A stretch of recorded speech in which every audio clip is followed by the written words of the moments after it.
విశాఖ కైలాసగిరిపై గ్లాస్ బ్రిడ్జిను AP MP Shri Bharat, mayor Peela Srinivasarao ప్రారంభించారు. విశాఖను పర్యాటక రాజధానిగా అభివృద్ధి చేయనున్నామని, ప్రకృతి వైపరీత్యాల సమయంలో తట్టుకునేలా గ్లాస్ బ్రిడ్జ్ డిజైన్ చేశామని నేతలు తెలిపారు. విశాఖ అంటే ఇకపై గ్లాస్ బ్రిడ్జ్ కూడా గుర్తుకు వస్తుందని నగరవాసులు, పర్యాటకులు సంతోషం వ్యక్తం చేస్తున్నారు.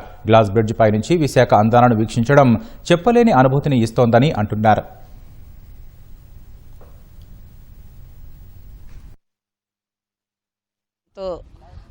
చాలా సంతోషంగా ఇస్తారండి. ఎందుకంటే ఎక్కడో మన విదేశాల్లోని, యూరప్లో ఎక్కడో మనం వెళ్ళి చూడవలసి ఉంటుంది. కానీ అలా కాకుండా ఎవరు వచ్చినా సరే ఇక్కడ ఒక సుందరవనం అని ఎప్పుడో పేరుంది విశాఖ అంటే. అలాగా అందులో ఇది ఒక భాగం కైలాసగిరి కొండపైన. ఆ కైలాసగిరి కొండపైన ఎంతో వంతెన చక్కగా ఇక్కడ గాజు బ్రిడ్జి అనేది ఓపెన్ చేశారు.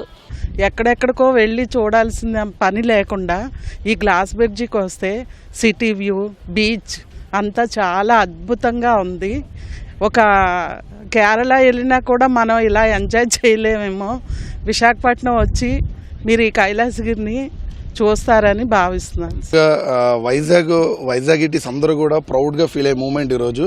ఎప్పుడప్పుడు ఆయన ఎదురు చూస్తున్నటువంటి గ్లాస్ బ్రిడ్జ్ ఈరోజు మన కైలాసగిరి, ఏదైతే కైలాసగిరిలో మనకి అందుబాటులోకి వచ్చింది. ఈరోజు వైజాగ్ ప్రజలందరూ కూడా ఇప్పటిదాకా వైజాగ్ ఆర్కే బీచ్ కానీ, లేదా మనకి రుషికొండ కానీ, అలాగే కొన్ని ప్రాముఖ్యత ప్లేసెస్ని చూశారు. కానీ ఇప్పుడు అంటే వైజాగ్ విజిట్ చేసే వాళ్ళే కాకుండా వైజాగ్లో ఉన్న వాళ్ళు కూడా కైలాసగిరి వస్తే తప్పకుండా ఈ యొక్క గ్లాస్ బ్రిడ్జ్ విజిట్ చేయడం మట్టుగా మిస్ అవ్వద్దు. ఎందుకంటే ఈ గ్లాస్ బ్రిడ్జ్ కానీ విజిట్ చేస్తే ఇక్కడ ఉన్నటువంటి అనుభూతి కానీ, ఎందుకంటే ఈ గ్లాస్ బ్రిడ్జ్ మీద నడుచుకుంటూ వస్తున్నప్పుడు మనకి మన కాలు కింద అంటే సముద్రం మన కాలు కింద ఉందా, లేదా మనం ఒక కొండ శిఖరాల పైన అంటే ఎంతో ఎత్తైన శిఖరాల మీద మనం నడుస్తున్నామన్న థ్రిల్లింగ్ అడ్వెంచర్ ఫీలింగ్ అయితే ఈ గ్లాస్ బ్రిడ్జ్ మీద వస్తుంది.